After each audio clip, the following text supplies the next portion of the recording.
Suivez les retrouvailles de Ramadan avec Priscilla.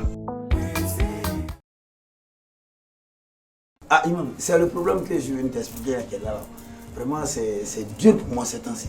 Difficile pour moi ces temps-ci.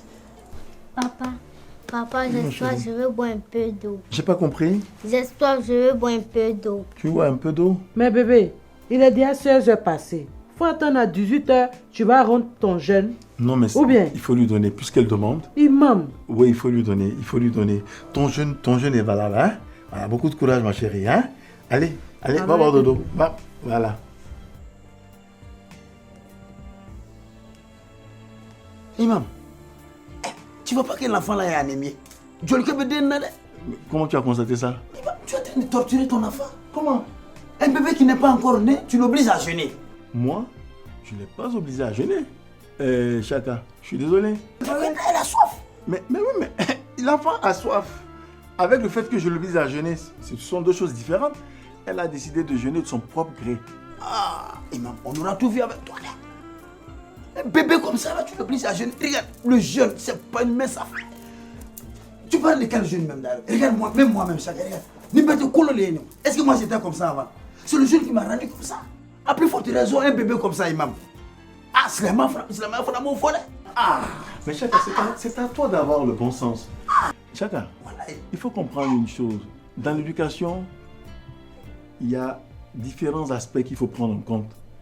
Certes, il faut donner des valeurs. Il y a aussi l'apprentissage qu'il ne faut pas négliger. Pendant le Ramadan, partagez, savourez, vivez fruité. Priscilla, vivez un Ramadan fruité. أعوذ بالله السميع العليم من الشيطان الرجيم بسم الله الرحمن الرحيم الحمد لله رب العالمين ثم الصلاة والسلام على رسول الله.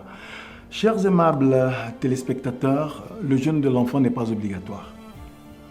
Mais les parents que nous sommes avons l'obligation d'éduquer nos enfants pour que, quand ils seront majeurs, ils fassent face à leurs obligations vis-à-vis de leur Dieu créateur qui est Allah Jalla Jalaluhu.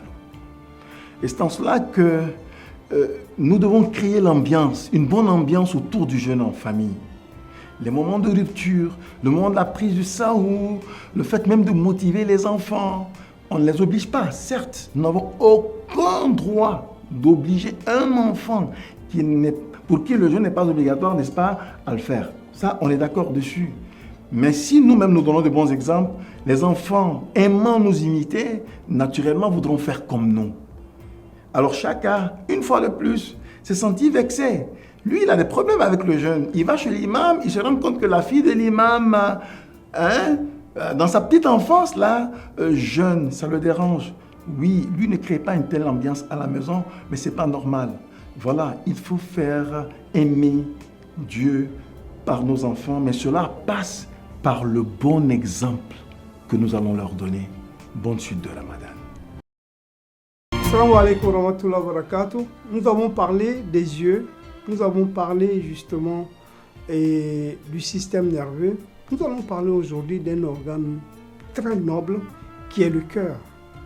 Imaginez un seul instant qu'on vous demande pendant quelques minutes d'ouvrir la main et de le refermer pendant quelques minutes. Vous allez voir que vous allez en avoir marre. Pourtant, c'est ce travail-là que le cœur fait de la naissance jusqu'à la mort. Le cœur ne s'arrête jamais de battre. Le cœur bat 70 fois par seconde pour nous apporter de l'oxygène, pour nous apporter les éléments nutritifs dont notre organisme a besoin pour pouvoir bien fonctionner. Donc imaginez alors un organe comme celui-là, on doit le prendre avec beaucoup de soin, on doit essayer de faire en sorte qu'il n'arrête pas de battre, parce que quand il s'arrête de battre, c'est la mort.